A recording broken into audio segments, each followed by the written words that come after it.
Hello dear students, welcome to NDA Maths by Manas sir and Manas Defense Academy। कुछ questions करते हैं हम maths के जो कि प्रीवियस ईयर क्वेश्चंस हैं एनडीए के एग्जाम के। तो पहला क्वेश्चन आता है, the vertex of a triangle is 1,1 and the mid points of two sides of a triangle, दो साइड्स के मिड पॉइंट भी दे रखे हैं। दैट मींस हमारे पास ये दो साइड्स, दो वैल्यूज भी हमारे पास गिवन है। हम एक काम करेंगे कि एक वर्टेक्स मेरे पास 1,1 है, एक हमारे पास मिड पॉइंट दिया हुआ है -1,2 और दूसरा दिया है 3,2। सो ये कोऑर्डिनेट कितना होगा x2y2 और ये कोऑर्डिनेट कितना होगा x3y3। So how will I solve? -1 is equal to 1 plus x2/2.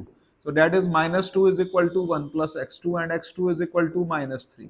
उसके बाद मुझे y2 निकालना है। y2 के लिए मैं लिखूंगा 2 is equal to y2 plus 1/2। इसका मतलब क्या आ गया, 4 is equal to, तो y2 की वैल्यू आ गई मेरे पास 3। तो कोऑर्डिनेट मिल गया -3,3। अब इसी तरह से मैं ये वाला कोऑर्डिनेट निकाल सकता हूं। ये कोऑर्डिनेट क्या होगा, x3 plus 1/2 is equal to 3, तो x3 is equal to मेरे पास आ गया 5। और उसके बाद y3 plus 1/2 is equal to मेरे पास 2 है, तो y3 plus 1 is equal to हो गया मेरे पास 4, या फिर y3 की वैल्यू आ गई मेरे पास 3। अब मेरे को ये कोऑर्डिनेट भी मिल गया 5,3। Now after finding these three vertices, अब मैं सेंट्रॉइड निकाल सकता हूं। x is equal to x1 plus x2 plus x3/3, y1 plus y2 plus y3/3। जैसे मेरे पास आ रहा है 1 minus 3 minus 2 plus 5 minus 2 plus 5 is 3/3। तो इसका मतलब पहला कोऑर्डिनेट आ रहा है मेरे पास 1, तो पहला कोऑर्डिनेट 1 आके ही मुझे आइडिया लग जाएगा कि ये मेरा ऑप्शन डी करेक्ट है। अगले क्वेश्चन की ओर चलते हैं। नेक्स्ट क्वेश्चन है हमारा, the two circles x² plus y² is equal to r², इसका सेंटर ओरिजिन होगा, and x² plus y² minus 10x plus 16 intersect at two distinct points, then which of the following is correct। अब ये दोनों आपस में intersect करते हैं distinct points पर, then which of the following is correct. R की वैल्यू किसके बीच में लाई करेगी। तो यहाँ पर पहली बात कि मेरे पास वर्टेक्स आ क्या रहा है, तो कहता है वर्टेक्स जो आएगा मेरे पास आएगा 5,0। तो 5,0 वाली एक लाइन है, एक सर्कल है, तो 5,0 और उसका रेडियस कितना आएगा। तो रेडियस अगर मेरे को निकालना है तो रेडियस की वैल्यू आएगी g² plus f² minus c। तो इसका मतलब 5 का square 25 minus 16, 25 minus 16 square root of 9 is 3। तो इसका मतलब इसका रेडियस कितना आ रहा है 3। तो रेडियस अगर 3 आ रहा है तो ये कोऑर्डिनेट आ गया 5,0 और रेडियस है 3। तो इसका मतलब ये दो पॉइंट्स पर इंटरसेक्ट करता है, और ये दो पॉइंट्स कौन से होंगे, 3 यूनिट इस तरफ और 3 यूनिट इस तरफ। दैट मींस 8,0 और यहां आ गया मेरे पास में 2,0। अब यहां बोलता है कि सर्कल की इक्वेशन क्या, x² plus y² is equal to r²। अब सर्कल की equation x² plus y² is equal to r², ये इसको इंटरसेक्ट कर रहा है। तो इस सर्कल की जो रेडियस है वो क्या होनी चाहिए, 2 से ज्यादा होनी चाहिए तभी इंटरसेक्ट करेगा। तो r का वैल्यू ग्रेटर देन 2 होना चाहिए। दूसरी बात कि r की वैल्यू 8 से कम होनी चाहिए तभी इंटरसेक्ट करेगा। तो इसका मतलब मेरा ऑप्शन ए बिल्कुल सही आ रहा है, r की वैल्यू लाई कर रही है 2 और 8 के बीच में। अगले क्वेश्चन की ओर चलते हैं। क्वेश्चन नंबर आता है मेरा 3। What is the equation of circle which passes through the points this and having center। ये क्वेश्चन बहुत इंपॉर्टेंट है। इस तरह का क्वेश्चन बहुत आता है कि दो पॉइंट से पास होता है और जो इसका सेंटर है वो इस लाइन पर लाई कर रहा है। तो इक्वेशन आती है x² plus y² plus 2gx plus 2fy plus c is equal to 0। अब इसका जो पॉइंट आता है 3,-2, 3,-2 से पास होने का मतलब 9 plus 4 plus 6g minus 4f plus c is equal to 0 coordinate रखे हैं। तो 6g minus 4f is plus c is equal to आ रहा है -13। This is my first equation. अब मैं क्या करूंगा, दूसरा पॉइंट रखूंगा -2,0। तो -2,0 मतलब 4 plus 0 और -4g और उसके बाद +0 plus c is equal to 0। तो इसका मतलब -4g plus c is equal to आ गया -4। अब हम इन दोनों को सब्ट्रैक्ट करते हैं, तो जब सब्ट्रैक्ट करेंगे तो क्या होगा, सब्ट्रैक्ट करते ही ये वैल्यू c की c कट जाएगी और यहाँ आएगा -6g minus 4g, 6g minus 4g is 10g और उसके बाद आ रहा है -4f is equal to -13 plus 4 -9। This is my first equation. Second equation, next equation है g और f की टर्म्स में। अब सेंटर लाई करता है -g minus f इस पर, तो इसका मतलब इक्वेशन क्या आएगी, -2g plus f is equal to 3। तो हमारे पास एक इक्वेशन और आ गई। अब हम क्या करेंगे, हमको इन दोनों को सिंप्लीफाई करना है। तो इस इक्वेशन को मैं 4 से मल्टीप्लाई करके उससे ऐड कर देता हूँ। 4 से मल्टीप्लाई करने का मतलब -8g + 4f और इज इक्वल टू कितना आ गया 12। जब मैं ऐड करता हूं तो वैल्यू क्या आती है, ये वैल्यू कट जाती है मेरे पास में। ये वैल्यू कटते ही g की वैल्यू कितनी आ रही है 2g is equal to 3, g is equal to 3/2। g 3/2 आने का मतलब अब f निकालना होगा। तो f निकालने के लिए क्या आएगा, -3 + f इज इक्वल टू 3। तो f इज इक्वल टू आ गया 6। भाई इतने से ही काम बन जाएगा। g 3/2 f 6 किसके अंदर होगा, थर्ड ऑप्शन के अंदर होगा। यहीं के यहीं आप टिक कर सकते हैं। तो ये हमारा करेक्ट ऑप्शन है, बी ऑप्शन करेक्ट है। अगले क्वेश्चन की ओर चलते हैं। What is the ratio in which this point C divides the line joining this and this. तो हम लोग क्या करते हैं, रेशियो निकालने के लिए हमको इन कोऑर्डिनेट्स को, उतना टाइम तो नहीं होता एग्जाम में, लेकिन मुझे समझाना है, तो समझाने के लिए मैं कोऑर्डिनेट लिखूंगा -2, -2, 2, -4 और मेरे पास एक पॉइंट आ रहा है C, जिसको मैंने बोल दिया -2/7, -20/7। अब मेरे पास जो रेशियो है दैट इज k:1। तो मैं कैसे वैल्यूज फाइंड करूंगा, तो पहला part -2/7 is equal to 2k और उसके बाद -2 अपॉन k + 1 क्रॉस मल्टीप्लाई करूंगा। -2k + 2 -2 इज इक्वल टू, यहां जब क्रॉस मल्टीप्लाई करूंगा तो ये आएगा 14k - 14। अब उसके बाद अगला टर्म क्या आएगा, 14 - 2 इज 12 और ये आ गया 16k। तो k इज इक्वल टू कितना आ गया मेरे पास 12/16, 3/4। तो ratio is coming 3:4। Any option, yes, option number B is correct. अगले क्वेश्चन की ओर चलते हैं। क्वेश्चन नंबर आता है मेरा 5। What is the equation of straight line parallel to given line and passing through इतना। तो भैया पैरेलल टू दिस लाइन और पासिंग थ्रू इतना, इसके लिए एक शॉर्टकट बताते हैं। तो शॉर्टकट से करेंगे थोड़ा आसान हो जाएगा। जब आपको पैरेलल इक्वेशन चाहिए तो इसका मतलब ये दोनों कोएफिशिएंट सेम रखें, 2x + 3y + k = 0। इस पॉइंट से पास करा दो, -2 और +6 + k = 0, k = -4। तो बाकी सब तो सेम था, बस k की तो वैल्यू चाहिए थी। मेरा ऑप्शन ए करेक्ट आता है। अगले क्वेश्चन की ओर चलते हैं। क्वेश्चन नंबर 6 आता है। What is the acute angle between two straight lines. हमारे पास दो लाइंस दी हैं, उनके एंगल की बात कर रहा है, तो हमें इनकी स्लोप्स फाइंड करनी होंगी। तो पहले की स्लोप कितनी आएगी, √3y is equal to -√2x + 1। तो y is equal to -√2 upon √3 x + 1/√3। तो here slope is coming what, -√2/√3। तो पहली स्लोप मिल गई मेरे को -√2/√3। दूसरा केस है, स्लोप यहां से निकालनी है। यहां से स्लोप कितनी आएगी, √2y is equal to -√3x + 2। तो यहां स्लोप कितनी आ रही है, -√3/√2x और +2/√2। तो यहां स्लोप आ गई मेरे पास में m2 इज इक्वल टू -√3/√2। तो ये एक की स्लोप आ रही है -√2/√3, दूसरे की आ रही है √3/√2।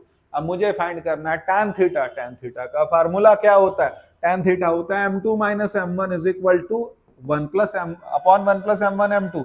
तो m2 - m1 क्या है, -√3/√2 प्लस हो जाएगा बीच में √2 अपॉन √3 और अपॉन 1 + m1 m2। तो 1 + m1 m2 क्या होगा, दोनों को मल्टीप्लाई करेंगे और 1 आएगा। 1 + 1 इज कमिंग 2। डिनोमिनेटर में 2 आ रहा है, यहाँ एलसीएम कितना बनेगा, √6। √6 से ये कितना बन जाएगा, -3 और ये कितना बनेगा 2।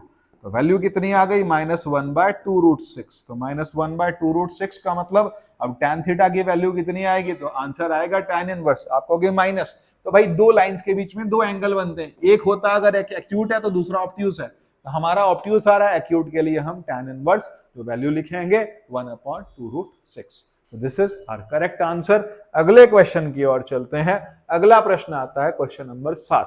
क्वेश्चन नंबर 7 क्या कहता है, what is the equation of the ellipse having foci. Focus दे रखे हैं, एसेंट्रिसिटी दे रखी है, ये ऐसा इलिप्स है जिसका फोकाई AE दे रखा है। AE का वैल्यू मेरे पास 2 दिया है। तो A इंटू A की वैल्यू कितनी है मेरे को पता नहीं, E की वैल्यू कितनी है 1/4। तो A कितना आ गया 8, A मिल गया, E पता है। तो b² is equal to A² 1 - E²। तो b² is equal to b² की वैल्यू कितनी है मुझे नहीं पता, A की स्क्वायर 64, 1 - 1/4 का स्क्वायर कितना हो गया 1/16। तो 1/16 64 इंटू 15/16 हो गया। 15/16 का मतलब b² की वैल्यू आ गई 60। b तक मत जाइए, b² तक जाइए। तो मेरे पास बी मिल गया, ए मिल गया, इक्वेशन मिल गई, सेवंथ का ए ऑप्शन करेक्ट आता है। अगले क्वेश्चन की ओर चलते हैं। क्वेश्चन नंबर आ रहा है 8। If the centroid of the triangle formed by this and this is 6, 3, then the values of x and y। बहुत आसान क्वेश्चन है, बहुत अच्छा क्वेश्चन है, इजी क्वेश्चन है। क्वेश्चन की वैल्यू कितनी आएगी? 6 is equal to 7 plus y plus 9 upon 3, x is equal to x1 plus x2 plus x3 by 3। तो कितना आ गया? 18 is equal to 16 plus y। तो y is coming what? 2। y की वैल्यू मिल गई। अब मुझे क्या चाहिए? y निकलेगा कि x निकलेगा? तो भैया पहले वाले में y ही दे रखा है तो हम y ही निकाल पाएंगे। अब सेकंड वाले में x ले रखा है, थोड़ा कंफ्यूजिंग करने के लिए कर देते हैं। 3 इज इक्वल टू क्या आएगा? x minus 6 plus 10। तो x माइनस 6 प्लस 10 अपॉन 3, तो ये कितना आ गया? 9 is equal to x plus 4। तो x is coming what?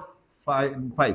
x की वैल्यू 5 आ गई, y की वैल्यू 2 आ गई। 5, 2 is the correct option. x मिल गया मेरे को और y मिल गया, तो यहां हमारे पास वैल्यूज मिल जाएंगी x और y की। तो भाई ठीक है, क्वेश्चन नंबर 8 हुआ। अब अगले क्वेश्चन की ओर चलते हैं। क्वेश्चन नंबर 9 देखते हैं। The line passing through the points this and this meets yz plane in. तो लाइन का इक्वेशन क्या होता है? x minus x1 upon x2 minus x1 is equal to y minus y1 upon y2 minus y1 is equal to z minus z1 upon z2 minus z1 is equal to, हम lambda लेते हैं।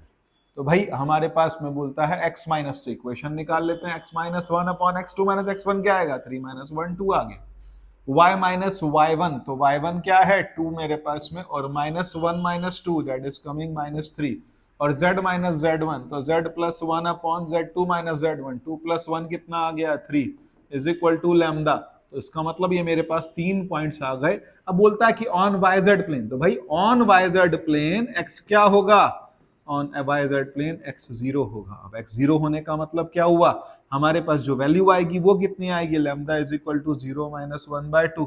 तो lambda की value मेरे पास minus 1/2 आ गई। अब इस lambda की वैल्यू से मैं y और z निकाल पाऊंगा। तो माइनस 1/2 के लिए y minus 2 upon minus 3 is equal to minus 1/2। तो वैल्यू कितनी मिलेगी मेरे पास में? 4y minus 2y minus 4 is equal to 3, तो 2y is equal to 7 and y is coming 7/2। तो y की वैल्यू मिल गई। अब z कैसे निकालेंगे? तो z plus 1/3 is equal to कितना आ गया? Minus half. तो z plus 1 is equal to minus 3/2। तो z is coming माइनस 5/2। तो कोऑर्डिनेट कितने आ गए? x positive, x 0, y positive और z ये। तो डी ऑप्शन मेरा करेक्ट बैठता है। अगले क्वेश्चन की ओर चलते हैं। क्वेश्चन नंबर आता है 10। Under which one of the following conditions these lines this and this are perpendicular? तो भैया लाइंस परपेंडिकुलर होने का मतलब क्या है? कि इनके drs का प्रोडक्ट क्या होगा? 0 होगा। a1a2 plus b1b2 plus c1c2 is equal to 0। कैसे किया जाए? पहले इन दो लाइंस का कॉम्बो बनाते हैं। ये लाइन है और ये लाइन है, तो क्या लिखूंगा? x minus B upon A is equal to Y, और दूसरी लाइन क्या आएगी? z minus D upon C. तो z minus D upon C is equal to Y. तो मैं जब इक्वेट करूंगा तो x minus B by is equal to Y minus 0/1 और z minus D by C. तो इसका मतलब मेरे पास इसके drs मिल गए। drs क्या है? a1 और c। अब दूसरा केस लेते हैं। दूसरा केस क्या आएगा? z is equal to C Y plus D. तो z minus D upon C is equal to कितना आएगा? y upon 1 is equal to x minus F upon. अब मेरे पास क्या है? x वाले में तो drs क्या आ गए? e1 और c, और यहां आ रहे a1 और c। तो इसका मतलब इनका प्रोडक्ट 0 होगा। प्रोडक्ट 0 होने का मतलब क्या है? ae plus 1 plus c square is equal to क्या आ रहा है? यहां पर क्या आ रहा है? c, और दूसरे वाले में भी मेरे पास क्या आ रही थी? वैल्यू c ही आ रही थी। तो इसका मतलब क्या हुआ? दोनों के drs का प्रोडक्ट 0 होगा। दोबारा करते हैं, थोड़ा सा मैं उधर खिसक गया, मैं कर लेता हूं।